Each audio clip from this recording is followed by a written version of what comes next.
Welcome to Grawlix Nights, the Grawlix Podcast live show. I'm Randy. I'm Melanie. And I'm Jesse. What's going on, everybody?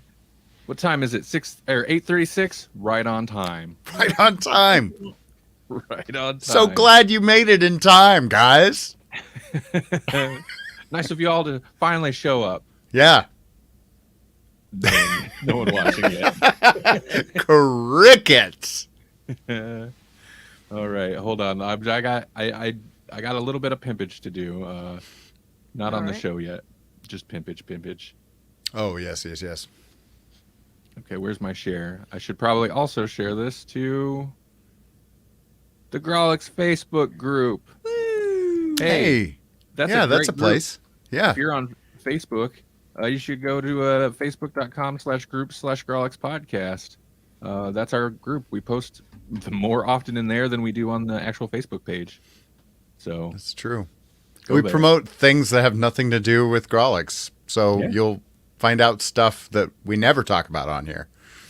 It's true. And I do occasionally, I'll put news stories in there that are interesting. I'm like, this is something I would totally talk about on Grawlix Nights. And then like, don't talk about it. Yeah. Like the one I seen last night about how, the Netflix Marvel series are going to go to Disney Plus, but in like Canada and not necessarily in the US. Weird. Why? Yeah, I saw that too. I was just because they drop this month, like in a couple days. Yeah. I'm surprised by that. I am surprised by that. But it's never going to hit Disney. Well, those shows in their current form, I don't think will hit Disney Plus in the US. Oh, hey, Savannah. Oh, you got banned off Facebook again? It's all those conspiracy theories you're spreading, right? Or it's probably just fighting with people. Oh, that's the first time you ever got banned? I thought. Oh, maybe you just been banned for a while, and I thought you were back on since then. But yeah, I don't think we're gonna Disney Plus in the US, like those shows are R-rated. Mm-hmm. Oh, well. Happy Valentine's Day. Happy Valentine's Day, belated. Mm-hmm. Sorry, audio listeners. That's it. Sorry, I'm not going to clarify. But I mean, do you think we'll get continuations of any of those shows? Not. I don't think like true continuations. I think we'll get like they'll continue like a repaint of it. You know, like a multiversal repaint. All right. I could see, like, I mean, obviously Daredevil is going to pop up and stuff, right? And I don't know who else they pull in. I'd love some more Luke Cage or like, continue that story. Almost any of them, because even Iron Fist, as dopey as he was, at the end it was like, oh, now you're gonna go Immortal Iron Fist on this. Okay, well that's interesting. So clearly you're not getting renewed. Right, right. Well, hey, but that's not really what we're talking about tonight. We've been watching a couple things. We watched some things, and we're going to talk about it. That's kind of our MO anymore. Last week, we were off last week. I don't remember why. We had a lot of stuff to do, I guess. Parent-teacher conferences. That's right. And it was beneficial for me and Melanie, too. Melanie and I. Yeah. So, and I said, we'll have something special this week. No. It's the same. It's the usual. But that's, you know what? That's special in it. It is special. Mm-hmm. You're special in our hearts.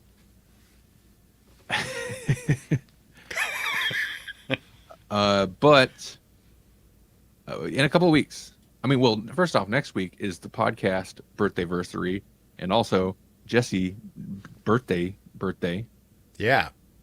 Yeah. I'm going to be exciting. old. Well, speaking of old, the Grawlix podcast, it's coming up on 8 years. Crazy. That's You weird. posted that on Twitter. I was like, what? I rely on social media to keep track of all important date-related activities. Yeah. Like, when's Melanie and my anniversary? Facebook, tell me. How long have I been doing this podcast? Twitter, where's my Twitterversary? I set it up the same month. So, yeah, 8 years for the Twitterversary. So, hence, it's coming up on 8 for Grawlix. It's crazy. Which means you've been podcasting how long? Because you podcasted a couple of years before that, too. And I think about 10. 10 plus. That's what I think that's what I started putting on my podedit.com, my podcast editor service website. Yeah, and anywhere I list my services. 10 plus years. Because I don't always remember to update that every year. I think I looked at it and it was like 7+ years. I'm like, no, we're at a decade now. A decade of rambling into microphones and then trying to piece it together in a good way later. Because obviously I'm not speaking it in a good way. oh, you do fine. You do better than some people that I've heard. I do better than we all do better than we used to. Yeah. Because we had mentioned last episode, I think it was, about revisiting the episode we talked about Mouse Right. Mm-hmm. because of current events, blah, blah, blah. And it was episode 3. And I had started listening to it and I was like, whoa, no. I can't do this right now. Oh, no. Yeah, that's fair. We've Well, even improved. without listening to it, like I posted it in the Facebook group again, and I was like, when I saw it was episode 3, I was like, without even checking it, you need to know this was newbie podcasters. Right. Mm-hmm. And I mean, I'd been at it for almost 2 years already at that point, but it's still rough. And We had all sorts of segments that we weren't even really clear on. Like we talked about webcomics and all sorts of stuff back in the day. oh yeah, I guess we do it to a point still, but Yeah. we were real big on we had certain segments that we'd hit. Right. Not necessarily every episode, but we'd alternate. We had segments that were every other episode, even though we were monthly at the time. Right. We had swamp studies that went for a long Yeah. time. I like Swamp Studies. Yeah, swamp studies was the best. In which we discussed Swamp. We went through the entirety of the Alan Moore Swamp Thing Yeah. run. We should have kept going, but Then we tried to do the same thing with other books and realized we didn't want to. we went quite a ways into Walking Dead. We did. And then I don't remember. Yeah, I think suitably, I guess, it died after that. Yeah, dead air, which was what we called the segment. Yep. Oh, you're right. You're right. Man, we set that up for failure. I think we were more about just coming up with segment names. I think so. Yeah. Oh, Segment. man. Yeah, especially at the beginning. We had all sorts of segments we did maybe once, and then we were like, yeah, we're not going to do that anymore. But we had names for all of them. So Yeah. Even now we're like, are we going to go back to the Monster of the Week segment? We got to do that. And then it becomes Right. so convoluted. It's like, well, it's really not a monster. It's more of a genre. And yeah, yes, yeah. it doesn't have to be horror, but it should be horror adjacent. It's not really a monster so much as a hairdo. It's a style. It's a look. Right. Oh, hey, that was a fun segment too, though. Yeah. So specifically, I know we're going to talk a little bit about before we lose. Oh, we lost somebody. Before we lose everybody, we're going to talk about Peacemaker, the finale. We all finished that. That's a piece of news that came out in the last couple of weeks. Also, that we didn't get to talk about is just the fact that Peacemaker has been renewed for season 2. Ooh. And I'm very excited. And I believe every episode of this season was written by James Gunn. I could be wrong, but it wasn't necessarily directed. Every episode of season 2 is to be written and directed by James Gunn. And we have to talk about that finale. Yeah. I And, watched. you know, I'm glad there's going to be a season 2 because right now, specifically, we could really use someone that's willing to kill men, women, and children for peace in our time. I also watched. Speaking of killing, I don't know. I have no segue. I also watched. Melanie and I watched Texas Chainsaw Massacre, and that is very. People are very conflicted on that one. Mm-hmm. Oh, I believe it. There's not a lot. That's a movie that seems like there's not a lot of middle ground. I live on middle ground. No, I'm just Middle ground is family. Yes. See, it could have used a little of that. If they're not gonna, like, you can't. Whatever. We'll get to it. What do we want to start with? Because there's also other things. Jesse watched a thing that he's going to talk about. let's start with that. Let's start with Jesse. What you watching? Was it amazing? No, well, in a sense, it was amazing. In other sense, it was awful. You might even say it was carnage. Because it was. It was Venom 2, Let There Be Carnage. And I have seen the first one. And I didn't love the first one, so I knew what I was getting myself into, and maybe that's what made it worse. Yeah, so it's more the same, and in some ways that's okay, and in other ways it's not. I was trying to parse how I felt about this movie before starting the podcast tonight, and talking about it with my friend Ben, which we've had on the show and we talk about once in a while. And I think I've finally boiled down what it is about these Venom movies that I don't really care for.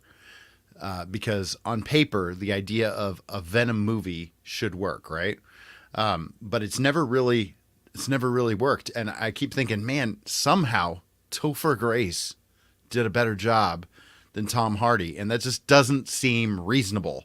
It doesn't sound like a reasonable thing to say out loud. No, right? It doesn't. That sounds very unreasonable. Right. And it is unreasonable because there are things that Tom Hardy does that are light years ahead of what Topher Grace was even trying to pull off, The things I like about Tom Hardy's approach is that what he does a great job of as Eddie Brock is kind of this almost spastic,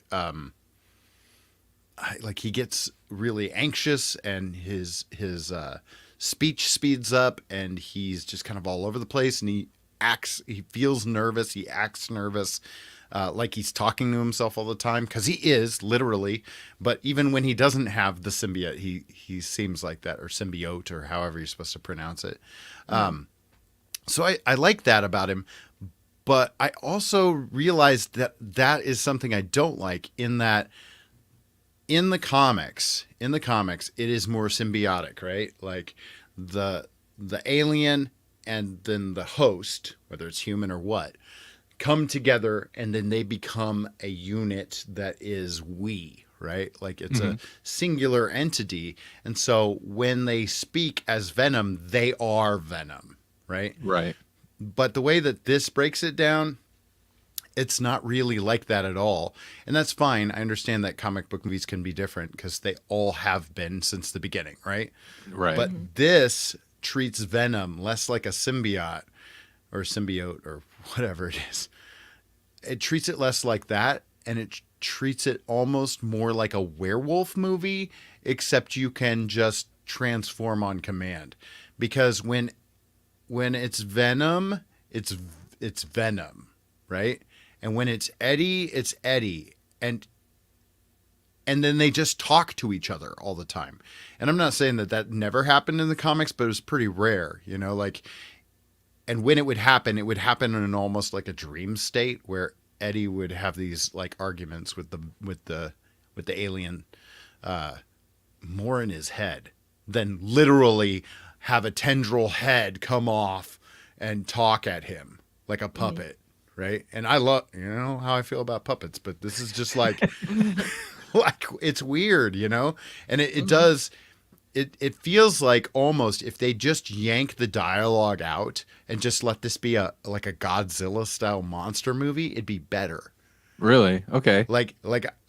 Part of me wanted to watch the movie again, muted, and see if it was just like a cool action film then, right? Instead of, God, it's all the dopey dialogue, all the dumb stuff, you know? And then also, like, I was super excited to get a Woody Harrelson, Cletus Cassidy. I really thought that would hit it. But then you can see, right, like if you're watching the video, you can see that they've added like a love interest. So they couldn't just let him play a Cletus Cassidy. They had to let him play like kind of an over the, you know, Woody Harrelson's kind of like Nicolas Cage in that he could do subdued, but if you don't tell him to do subdued, he does this kind of campy thing, right? So they did kind of a campy Natural Born Killers. Oh. And I was like, oh. And like Carnage is not really a Bonnie and Clyde style character. He just kills kind of indiscriminately, you know? And I don't know, it's weird. Also, another thing that I liked about it in the comics is that Cletus Cassidy is just kind of a wiry, scrawny guy. And so the symbiote is also kind of wiry and scrawny. In this, it's almost like Carnage almost is bigger than Venom at times. Oh, interesting. And they do this whole thing where it's like the reason that the symbiote the reason that it eats brains is that's like a chemical that it needs. One of the worst lines in the whole movie for me was Carnage has a guy and he's just dangling there, and then he says, "Power up," and then bites this guy's head off, and he literally gets bigger. Like he literally grows after he bites this guy's head off, and I'm like, no, come on. Well, I haven't seen either, but I had heard the first one, the people that enjoyed it out of like, this is kind of a schlocky, ridiculous movie. So I assumed maybe they were going to embrace that, and maybe that's kind of what that is for the sequel. Yeah. But then the general consensus I've heard from the sequels, yeah, it's kind of more the same, but more dull.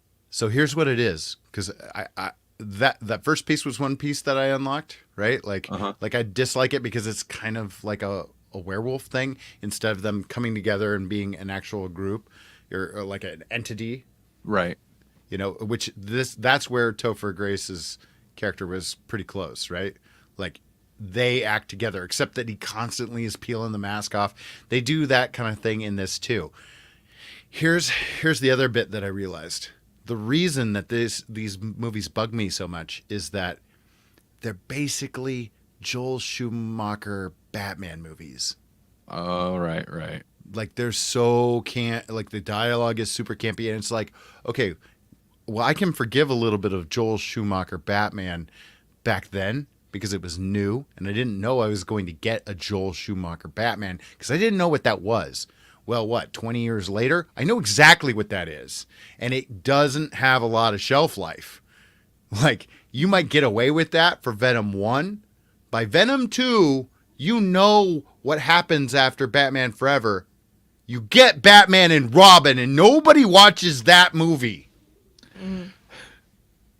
That's what this movie is.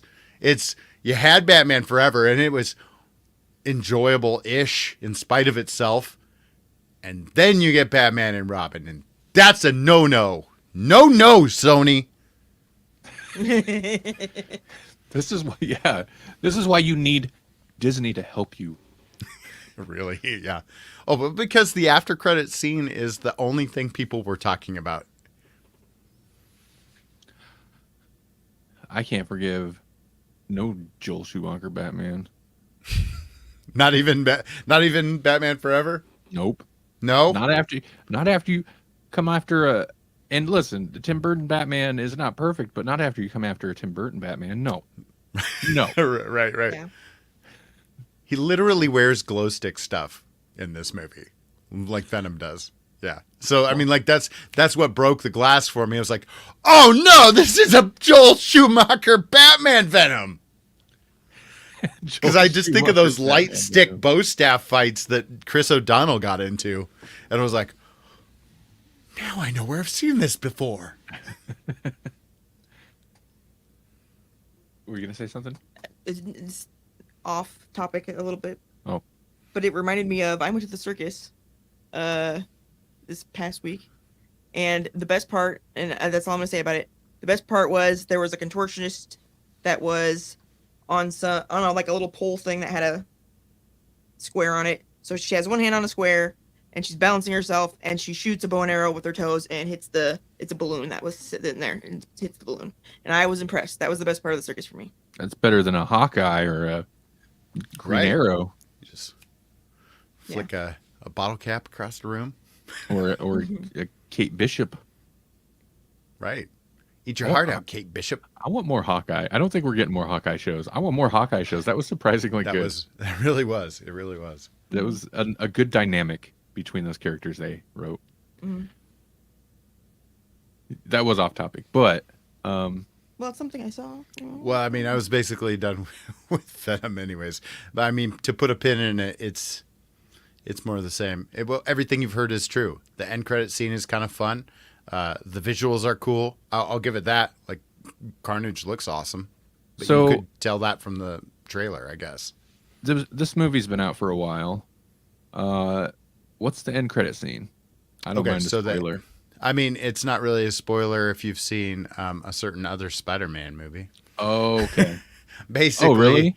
It ties. Well, I mean, basically, it ties the end credit scene from that Spider-Man movie to the end credits scene from this movie, because like Venom does this whole thing where he's like a hive mind that crosses dimension or universes or whatever, and then like this weird thing goes. He's like in a hotel room or whatever, and then this thing goes, bzzz, and then he's in a different hotel room, like in another universe. Oh, and then there's stuff on the TV, and it's J. Jonah Jameson talking about Spider-Man.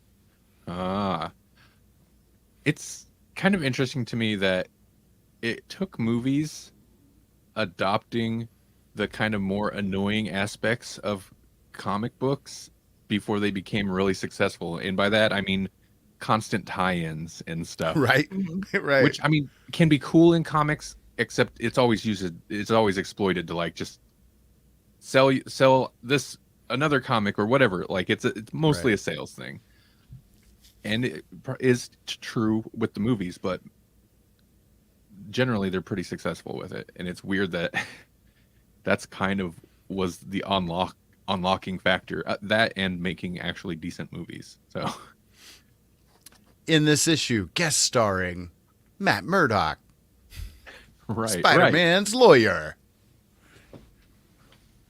Now they don't even want to advertise the tie-ins. They want to Right. surprise people. Right, Yeah. shock tie-ins. They're taking the professional wrestling approach to it, where it's like, "Oh Right. my God, it's Austin with a steel chair!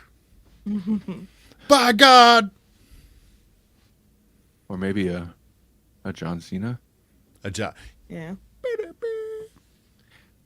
So let's jump over to Peacemaker.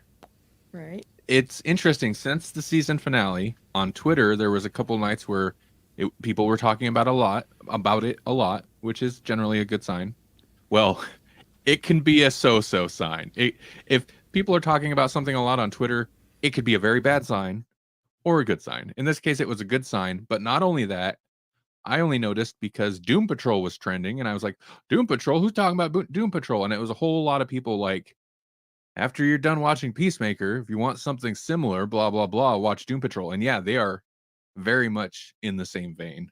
Mhm. Tonally a little bit different, but yeah, if you want a superhero comic book based show that's part comedy, part drama, and generally just about the very unbalanced people in a comic book universe, Doom Patrol, Peacemaker, yeah, those definitely go hand in hand, I think. But as we talked about maybe last episode, Jesse had caught up to us, Yes. and now we're all caught up to everyone because the season 1 is over. and we've watched it, Mm-hmm. and it was fun. Appropriately, it was good. Yeah. And then it blew my mind at the end. I was like, wow. Yeah. Wow. Yeah, me too. I didn't see that coming. I'm a little surprised they were allowed, but I feel like it's so strange because WB used to have such weird, strict rules about Melanie, we were watching a video maybe just last night about. Mm-hmm. It was last night. Sorry. It's okay. It's fine. The cat's scratching at the door. Oh. If we want to let him in, we Spot can. boogie. But I'll have to. If you want, I'll take my video off for a moment. No, it's okay. Okay. What I was saying is we were watching a video about, I don't know, just weird random, like, kind of asinine rules that studios putting forth for TV shows, including, like, I don't think it's totally asinine, but the no tights, no flights rule for whatever. But also the Gotham Joker rule, where they weren't allowed to refer to, like, this character was obviously Joker, Right. but they weren't ever allowed to refer to him as Joker. They weren't allowed to confirm that. Whereas now, I think at a certain point, I think after Justice League broke them, I think spiritually broke the studio, they don't seem to care. Like Flash pops up in Flash, and they just don't care. But I was super shocked. Slight spoilers for one of the more surprising aspects of Peacemaker finale, and they didn't get everyone. Some people were cloaked in shadow or just not there. Right.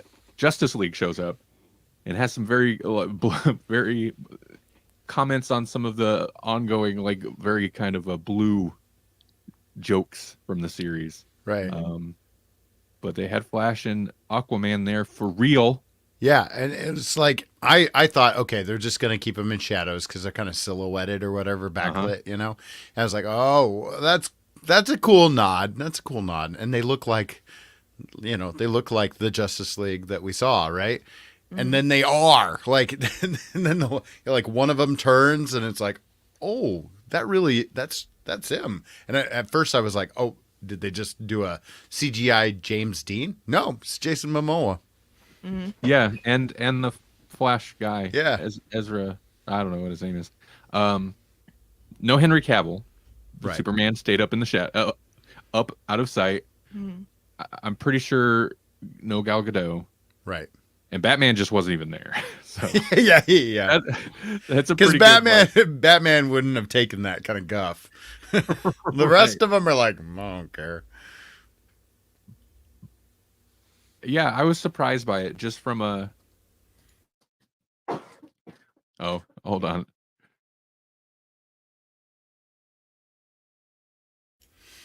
So yeah, I mean, probably because Okay. Peacemaker murders people like Batman.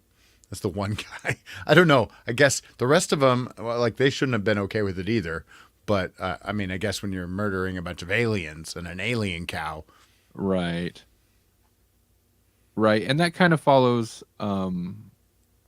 into, most of them are probably just like, whatever, this government agency called us in and they say you're with them, so whatever, that's fine. But it was a good joke. And it also, I mean, it's something I think even in the first Suicide Squad movie, they might even had a throwaway line about, well, why don't you have the Justice League take care of it or whatever? And like, well, they can't take care of Right. all the issues. And this is just kind of another nod to all that, where they're like, why, if this is such a big deal, why don't you call them the Justice League? And they actually did. Mm-hmm. right? Yeah. But, too late. So, Right. and But- then, But initially, didn't they more have to kind of confirm the whole thing was happening? And by the point you find a big giant caterpillar monster cow thing underground, I think that's pretty good proof that it's happening, and everybody should be able to call in, the big guys. and then talk about Aquaman's relations. Yeah. Or wait, you know what? Right. Why couldn't Superman have seen all this? Actually, now that I think about it, He's Oh yeah, got his X-ray X-ray vision. vision. He would have seen the. yeah. Yeah. He was off somewhere brooding. maybe being a zombie, maybe not. Who Right. knows? Oh yeah, yeah. Like They you don't do. know. Maybe has a mustache. Maybe he doesn't. Mm. It is amusing how like kind of tight the WB tried to keep their DCEU until it was clear it's like this just ain't working. Yeah. Make the Joker movie, fine, whatever. James Gunn wants to do a raunchy comedy with fine. That's just Right. whatever. Shazam wants to reference Superman. Fine. Fine. Is Henry? No, Henry's not coming back. Okay, fine. Right. Somebody tossed a coin to The Witcher, Oh boy. but maybe not enough. It was time for a change because coins. That's a stretch.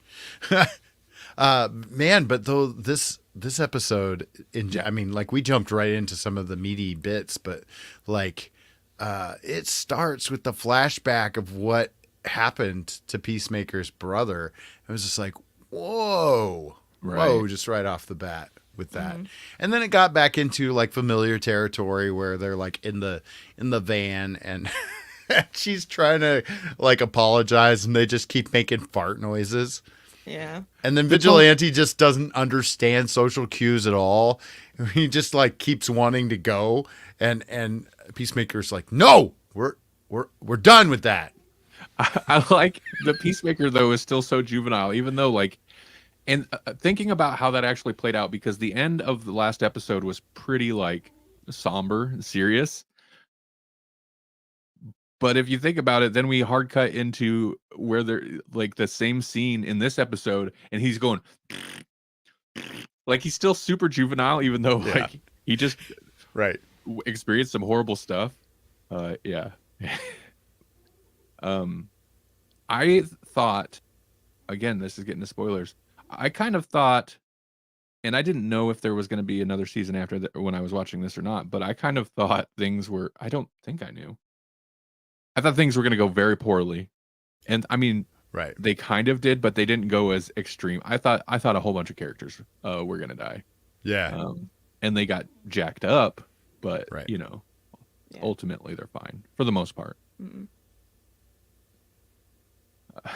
The one I kind of love, Dye Beard, right? Diebeard, yeah. Yeah. Oh man. Yeah. Like They play like such dark humor, like it's so like awful and yet it was still funny. right. Well, I like he gets back and what's her name decides she's gonna have her heroic moment. So Diebeard's like, I'm like, what's Diebeard gonna do?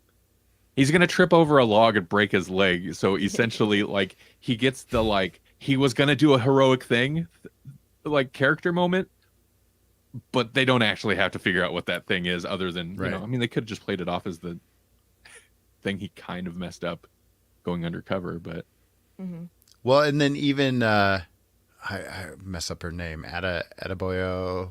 right, everyone does. Yeah. Like even when she has this moment where you're like, oh snap, she's gonna do this thing, and then just biffs it, and he's like, I told her not to do that. Yeah, yeah. It's like James Gunn works a little bit on cartoon logic, Yeah. Right. but applied to kind of real world consequences because she's ultimately ends up being fine. Right. But applied to ridiculous but somewhat grounded reality, and it makes for a horrible, gory mess. Yeah. Right.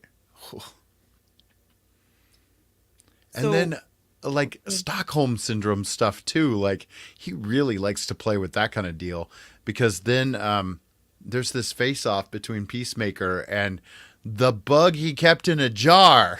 Yeah. Yeah. And Right. it's like, oh snap, that's why you're not killing him. And it makes it kind of makes perfect sense in a way. And it actually gives you a moment of pause and be like, oh wow, what is he going to do? Mm-hmm. And then he does what he does. But it's like, man, I wouldn't know. How'd you write this? How did you write this, man?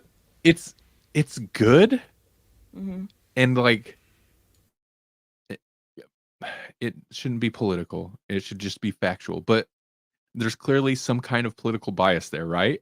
But then at the same time, to present an option or to present something where it's like, okay, maybe the bugs have a point. Like, yeah, that's a really good point. But then to have them just basically be like, but screw that anyway.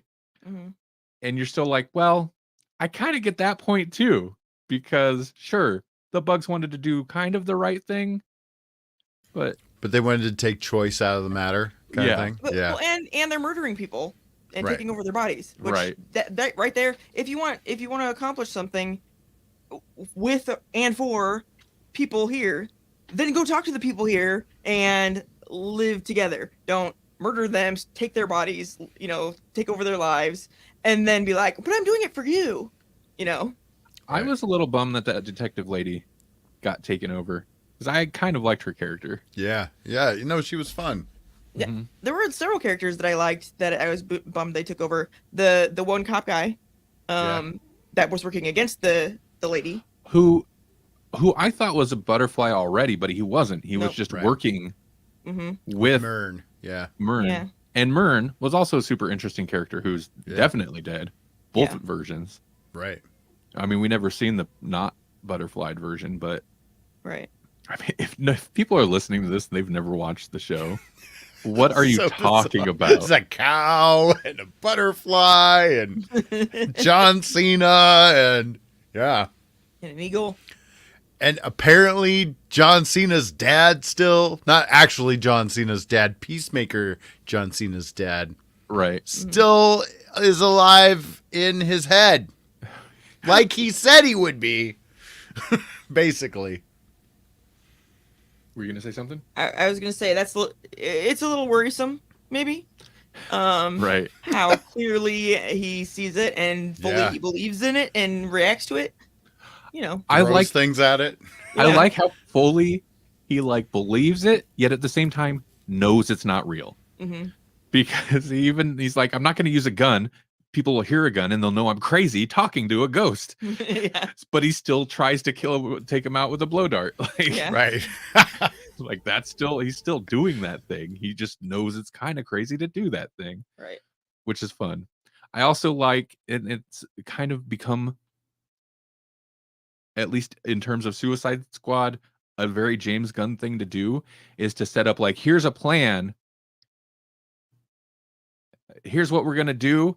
And so you're like, okay, it's like a heist or whatever. They set in motion the plan, and then just it fails spectacularly, or just Mm-hmm. Right. whatever. Like we'll have the eagly fly it out there, and no, it just takes it and flies it off, drops it randomly in the woods, Okay. and then derails the episode for 20 minutes while characters go search for the helmet in the woods and Yeah. have character moment conversations. Yeah. Like it's so funny.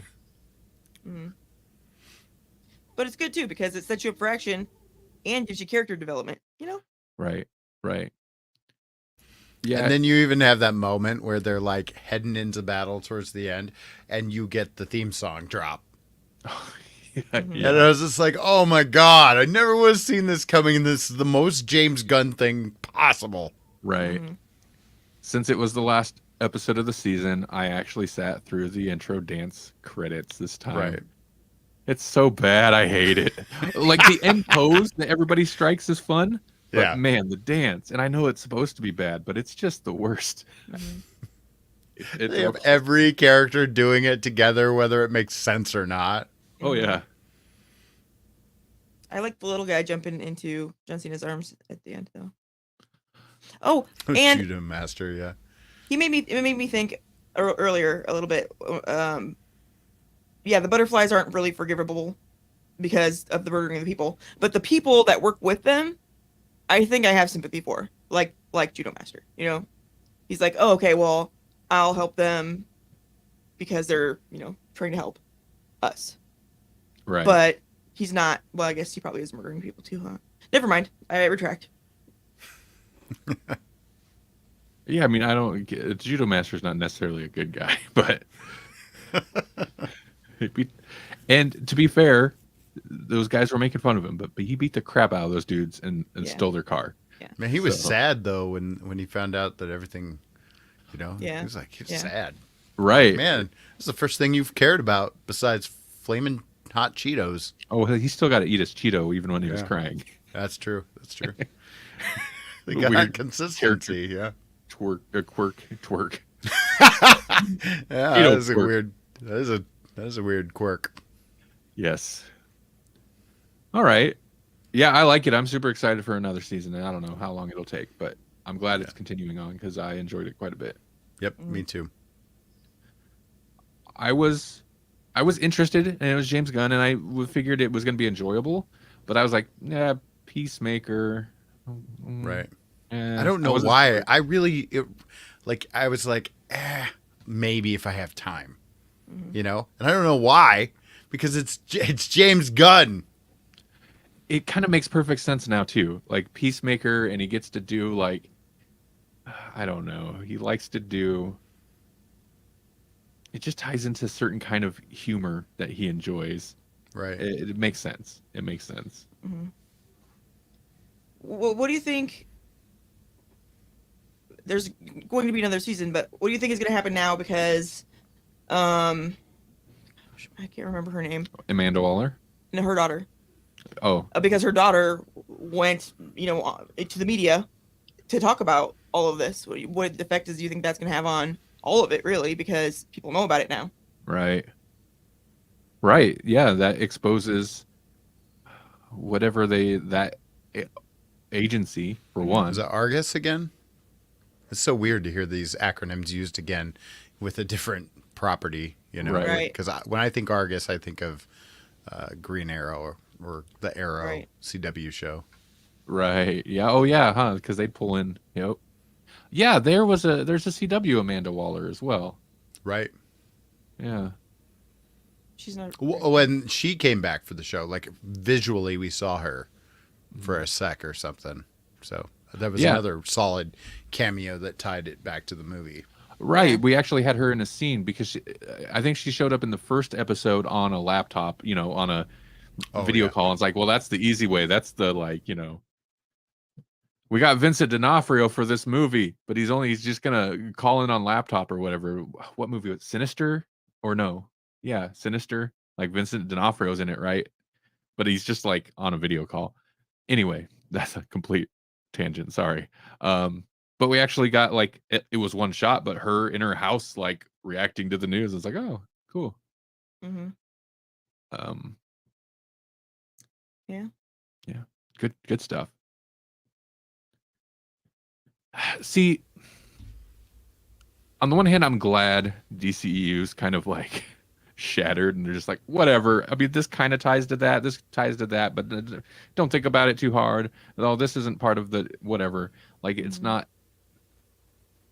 It's got the potential to produce better things like this. Yeah. Right. Whereas before, when it was the Snyderverse, #SnyderWatch, everything kind of seemed like it was going to have to be branded as the Snyderverse. It was going to have that cheesy, edgy feel and look, and everything had to be like the Hot Topics version of whatever. Right. Which sounds so good to me in concept, but in execution wasn't great. And James Gunn could even fit that, but man, Snyder was just not the guy to hand your universe to. And that's proof. Like, James Gunn come in, like, I'll do the Suicide Squad side of things and do some weird stuff, and then a John Cena show, and just knocks it out of the park. Like, you just have to find the right people. Even right creators. Shazam was like wildly fun and funny and had charm, and I feel like it did better than anyone expected. Right. Right. It was allowed to do its own thing. Right. Yeah. But it didn't necessarily feel alien. Well, it feels kind of alien to the Snyder stuff, but it doesn't, doesn't have to be a Joker where it's clearly outside of the universe, the continuity of Right. whatever. They even pull in like a Cavill body double, like it's the Cavill suit at the very least, the cameos, Right.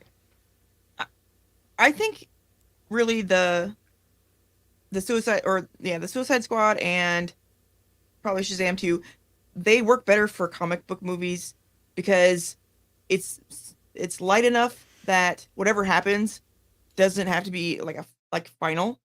So you know how in comic book worlds, you know, they catch the bad guy, they put him in jail, he escapes, and it happens over and over and over. There's nobody ever dies or anything like that, usually. So, or at least not permanently. Right. And that works better, I think, with this world than it does with this, like the Snyderverse, where if one of those characters died in the Snyderverse, they should, except for Superman apparently, be dead. And yeah. Right. Holly and I were kind of having a conversation about this before, because I was trying to describe to her why I wasn't digging Venom, and it was partly that Joel Schumacher dialed way up campiness, right? And then she asked the question, then why is it, like, how is it that Deadpool can do it? Like, Deadpool works. Why is that? And I think it's the same thing as with Peacemaker, in that it works because there's all these ridiculous elements that are still tethered to something dark and real that people can relate to. And I think that's what happens with Deadpool. You have Ryan Reynolds being Ryan Reynolds about everything, and you can even have weird, bizarre stuff going on, like Colossus is not like super real or anything, but you do have something that is real, like Cable. Like, Brolin's not going to be, I mean, he'll have some funny lines, but he's going to be the straight man, and he's going to approach things as real as we're going to get in that universe. The first Deadpool, you've got Francis. I don't remember what his code name is, but like, he's just kind of a corporate D-bag. Right. Did we kind of talk about that on the show, or was that a conversation, Melanie, that you and I had, where I was complaining about like dumb characters and comedy, lazy comedy or easy comedy because character's stupid, right? Right. Yeah. And because we were watching that Creek show. We did talk about it on the show, yeah. Okay, yeah. Where Peacemaker, the show, like Vigilante, sometimes goes into that territory where it's like, that's just too stupid. It's too stupid. But it's not all the time. Peacemaker himself, even sometimes, it's like, dude, that is just too stupid.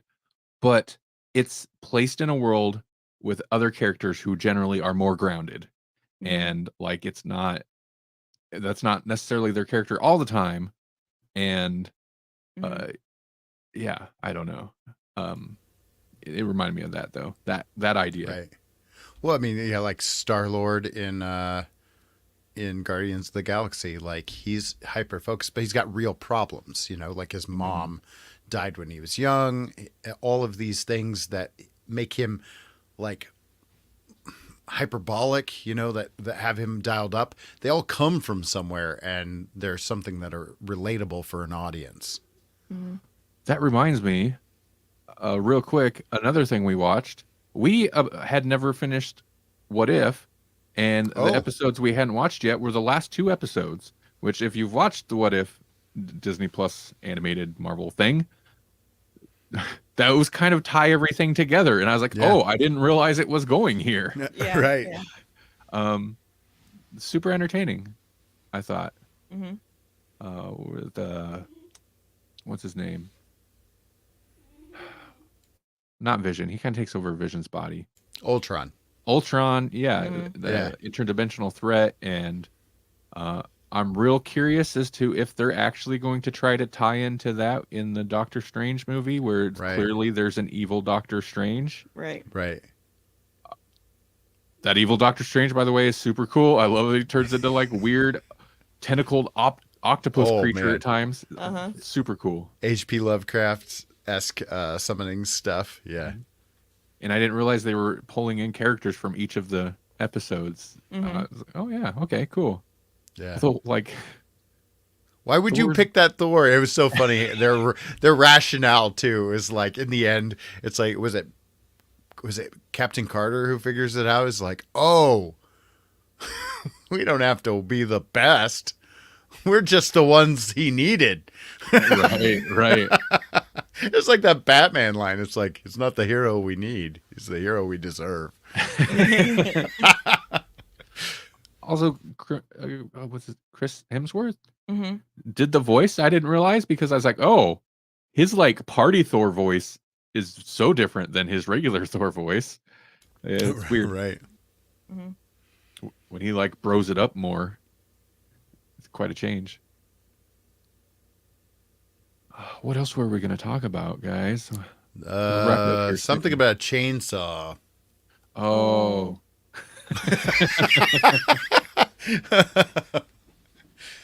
Okay.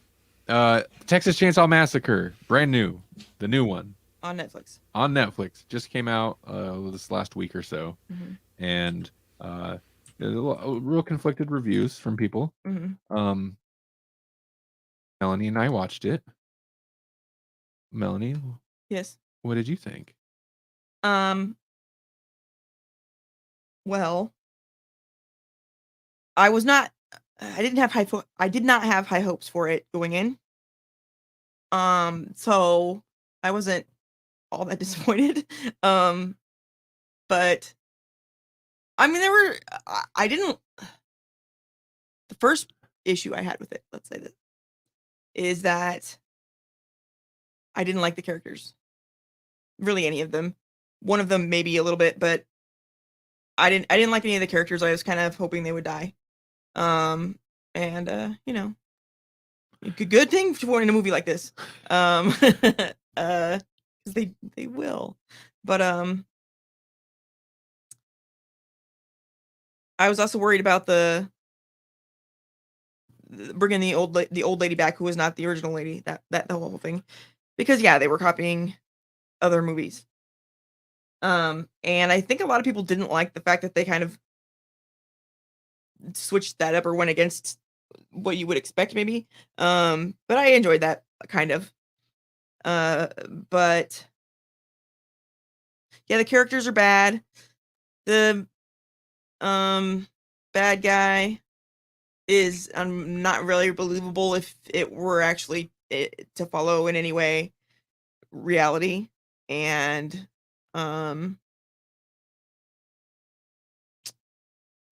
that's about it. It's really gory though, which is kind of fun, I guess. Can I share my review that I wrote on Letterboxd of Yes, it real please. quick? Yes. I said, solid direction, beautiful cinematography, brutal kills, gore, and a few surprises. Mhm. And yet, 2 stars. Yep. Yeah, no. Well, first off, the characters are awful. I agree. I hate them. I hate them all. And that is a thing sometimes slasher movies do. They don't want you to necessarily like all the characters because they don't want you to feel that bad when they inevitably get murdered. But I don't think that's the case with this.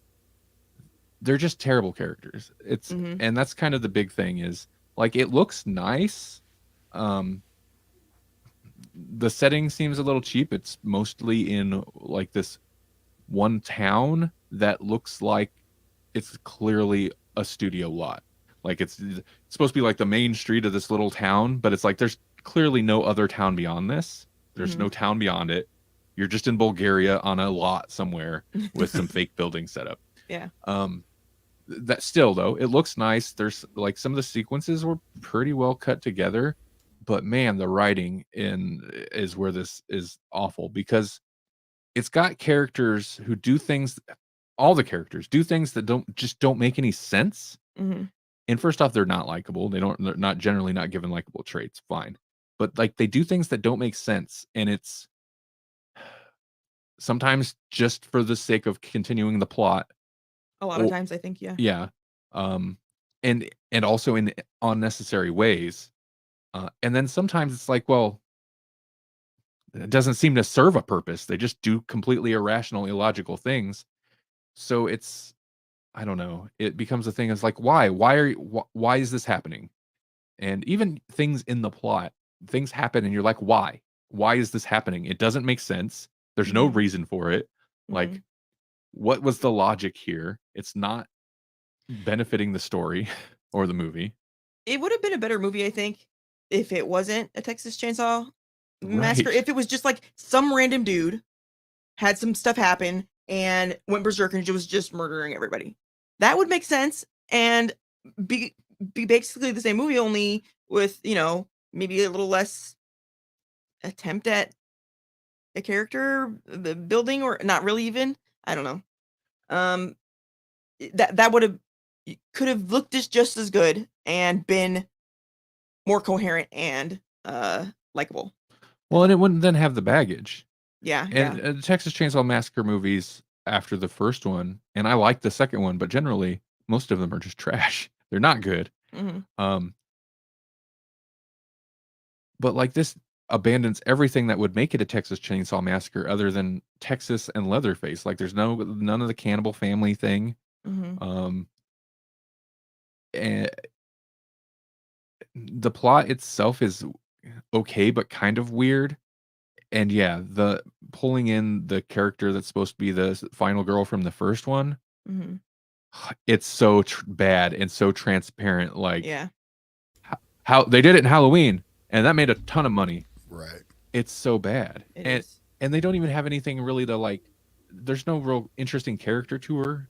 She's just kind of a nutbag, and there's 2, maybe even 3 shots where she just pulls out a Polaroid from the first movie of of her friends in a van and looks at it for a moment, like 2 or 3 different times. It's like this is not building character. Right. This is not doing anything for us. That makes it seem all the more cheesy. It kind of Right. feels like it was written by an AI, except they made the lines sound less hilarious, and took out the like weird stuff, like there's always like a floating pizza or some strange thing in those stories. Right, right. Yeah, no, now that you say it that way, it does seem like there's a bunch of little ideas, and then somebody, AI or somebody, an overworked temp over the weekend had to piece it together. And that's Mhm. not to trash talk whoever ended up with the credit for writing this, but yeah, there's several ideas and they just don't mesh very well. Yeah. And it would have kind of been a better movie in a way if it didn't have the Texas Chainsaw baggage. Then you're just like, well, Right. that's a solid slasher. I had no expectations Mhm. going in, and it was fine. The character sucked. You know what? No, it'd still not be good because there's things that really bug me. Right. It's like, oh, maybe they killed Leatherface. It's like, no, I see him right there. He's fine. He's in one piece. Right. Oh, don't let him get away. You better put that chainsaw in him. Oh, you're not going to. Okay. Oh, but he's still here, and you're still not doing anything to him. Okay. Yeah. Oh no, he just floated away. He's gone. Or how about He's gonna pop up in a moment, and you're gonna die because it's transparently and so obviously not the end of him. just do simple things like shut the door, maybe, shut the Right, door, right. and then you don't get murdered, and everybody else doesn't get murdered. That's a very simple thing. I don't care how shocked you are. You can shut a door. Okay, and if you can't, then you could probably climb out a window. If there's enough time for you to scream and claw and run and whatever, you can just open a window and leave. No, somebody had to wait till everyone in the bus was dead before they realized they could open a window to escape. Yeah. Oh, by the way, I used to drive a bus. There are like 7 exits that list themselves as exits you can take if you ever get trapped in a bus with someone with a chainsaw and like 20 people.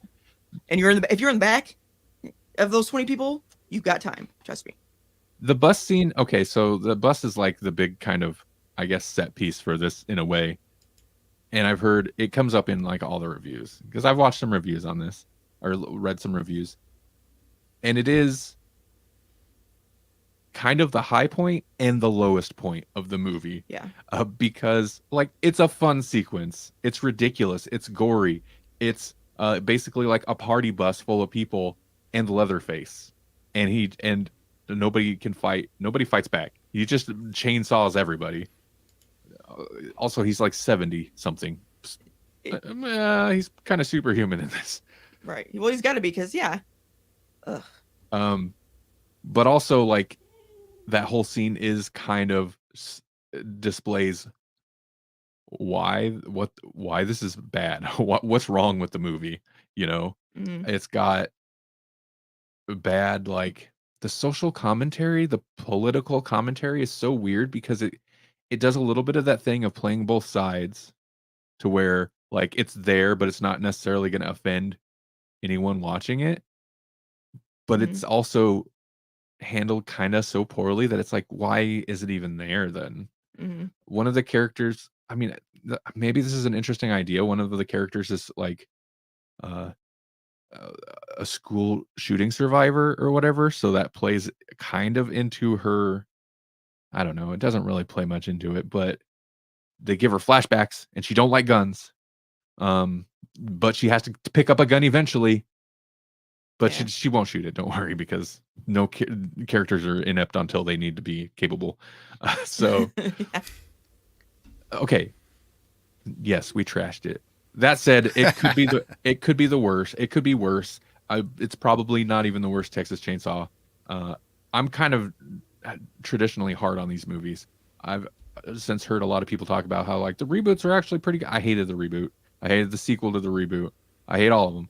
Texas Chainsaw Massacre 2 is the only good sequel, and that took me a little while to come around to because it's a comedy. It's Yeah, Mhm. it's a rough watch if you don't know what you're getting. right. Like you gotta, yeah. If you, man, did It's that a movie Joel bomb? Schumacher Batman movie. It kind of is the Joel Schumacher Batman of Texas Chainsaw Massacre is Texas Chainsaw Massacre 2. Yeah. But it's if Tim Burton stuck around and he wanted to make a comedy because I don't know, F you. So Right. it's got Dennis Hopper as a sheriff named Yeah. Lefty Enright. Oh my god. That's right. Yeah, and And left. and whether intentional or not, the first is a kind of a insane masterpiece. So Right. like, I think it's like, if you torture your actors, you usually can get a pretty good horror movie out of them. It seems to be the case in the movies that have done that in the past. so not to just totally dump on this movie the whole time, the new one, of course. There's some solid gore. I've seen people complain about CG gore, and there clearly is some CG gore. I Mhm. thought it was fine. I thought it worked all right. Yeah. Um, it's surprisingly brutal. There's Yeah, it some is. things that took me by surprise for sure, and that's, I mean, Texas Chainsaw Massacre doesn't. It's kind of known as being a brutal and gory, but if you watch the first one, it's not really. It's just kind of like bothersome. Mhm. Um, Well, and I'm sure at the time it was much gorier than what you would normally find. But since then, we've become more accustomed to it. right. Uh, and there were some cool sequences. There were some super cool shots that even in the trailer I seen. I was like, oh, that looks cool, but that doesn't look like Texas Chainsaw. But Mhm. it's fine. Um, basically, I've read a bunch of reviews of people who loved it, and I don't know if I can totally agree with people who just love it. I don't know for whatever reason. But it's one of those movies. It's almost a little bit, what's that movie? Malignant. It's not quite Malignant, but it's almost that to where I've read reviews, positive reviews and negative reviews. And a lot of times I'm like, yeah, I think you're both kind of right. Mhm. Um, but a little bit more in the negative. It's clearly a bad script that somehow, and I don't know the whole story behind like the troubles behind the production. Apparently there were lots of troubles behind the production, Mhm. but it's kind of a bad script that got into capable filmmakers' hands. Like it's well made. It's just Mhm. a bad movie. Right. Okay. That's all I got to say about that. I've got and if you want to know how capable we would be surviving a slasher, then you should go back and check out the 2018 Halloween special, Yeah. where we take on the roles of people in a slasher movie. And while you're digging in the archives, if you would also like to see what a story put together by an actual AI sounds like, Uh-huh. you should look for the episode entitled "That's a Secret, Don't Tell Anyone."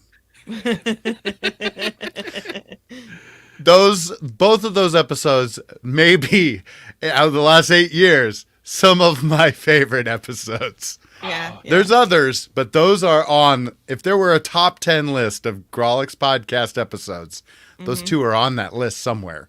Those are both so funny. And I once in a while go back because there's so many good clips, and I actually had pulled some clips to put on social media at the time, and I'll go back and revisit the clips sometimes and just be like, yeah, man, that was so funny. Those are definitely some of the funniest episodes. Mm-hmm. Yep. Oh, the AI one was such a like, hey, randomly, let's do this. And it turned Yeah. out so good. It's so much Sometimes fun. it's so bizarre. It was like, that's a secret. Don't tell anyone. I love that. That's just the title of it too. Because I was looking for it. I'm looking. Where is this thing? It had to be a special is right around a certain episode number because I remembered that distinctly. And then I was like, oh, that's the one. It's just entitled, "That's a Secret. Don't tell anyone." I was so on the fence about that title too. I think we talked about it, but it was like, no, that's too perfect. We have to. Yeah. Like, it doesn't advertise what the episode is. It's not like the AI adventure or whatever, but like, Right. it's so good. That's amazing. Mm-hmm. What else? Is there anything else we should be amazed by? Always. Let's see. So, there's a new study that outlines an innovative way to manipulate stem cells on demand by using high-frequency sound waves to turn stem cells into bone cells in as little as 5 days with 10 minutes of stimulating treatment per day.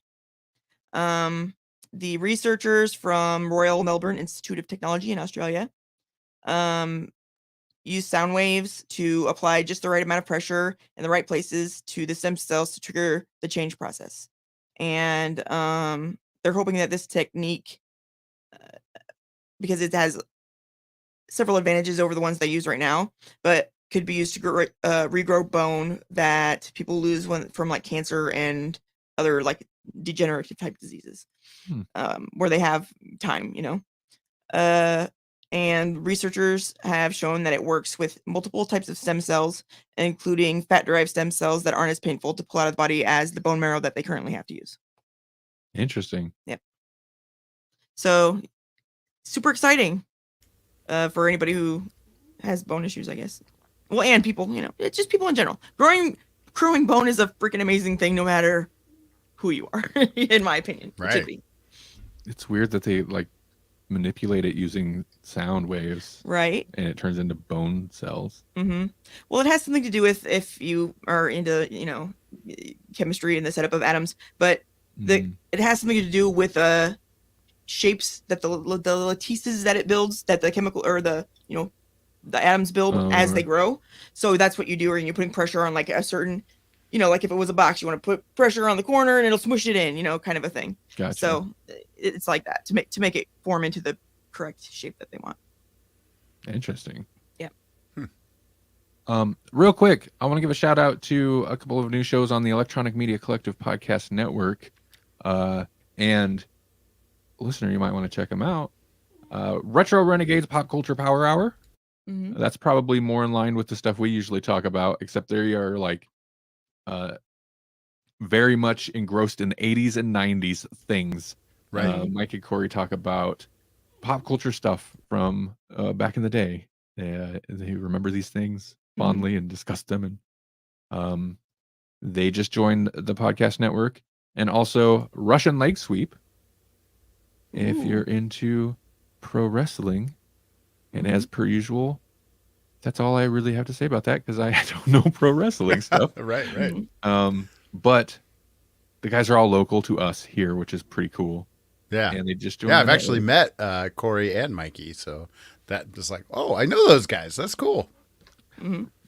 I've probably seen them at like a convention or something. Yeah, you I probably have. seen them Yeah. around. You I might have clicked even over- met them. Yeah. Yeah, I didn't realize they were local. I clicked over on their Facebook and I was like, oh, we have common friends. Mm-hmm. Yeah. Oh, you're in Omaha. Okay. It's a small, small world. So go over to electronicmediacollective.com or emcpod.net if that's easier to remember, and check them out. Mm-hmm. New show on the network. Welcome. Welcome. One of us. We were just talking about that movie the other day. Mm-hmm.